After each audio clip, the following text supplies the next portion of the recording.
এখন বানাচ্ছি পায়েস। পায়েসটা বানানোর আমি 150 গ্রাম চাল নিয়েছি।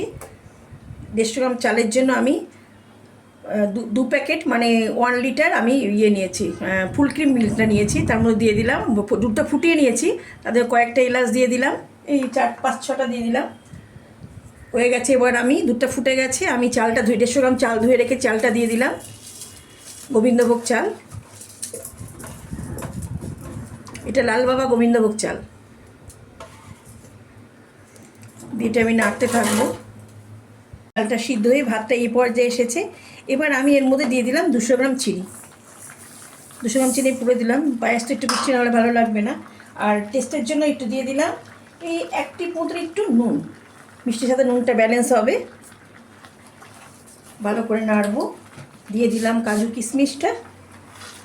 এবার আমি ভালো করে নেড়ে করে নেবো এটা। পায়েসটা আমার হয়ে এসছে, চালটা পুরো সিদ্ধ হয়ে গেছে, আমি হাত দিয়ে টিপে নিয়ে দেখে নিয়েছি। এবার দিয়ে উপর দিয়ে দিলাম কিছুটা খোয়া, যেটাকে মা বলে, ওটা দিয়ে দিলাম। এটা দিয়ে নেড়ে ছেড়ে নেবো।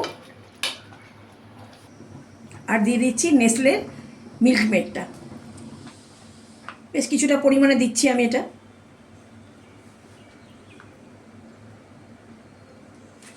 বেশ অনেকটাই দিয়ে দিলাম। এবার নেড়ে ছেড়ে নিয়ে পায়েসটা আমি নামিয়ে নেব। পায়েসটা আমি টেস্ট নিয়ে দেখেছি, খুব ইয়ামি হয়েছে। এরকম করে পায়েস করে খেয়ে দেখবেন, ভালো লাগবে। ভালো লাগলে একটু লাইক কমেন্ট শেয়ার করে দেবেন। সুস্থ থাকবেন, ভালো থাকবেন। আর এই পায়েসটা আমি আজকে বানালাম আমার ছোটো মেয়ের আজ বার্থডে, সেই উপলক্ষেই পায়েসটা আমি আজ বানিয়েছি।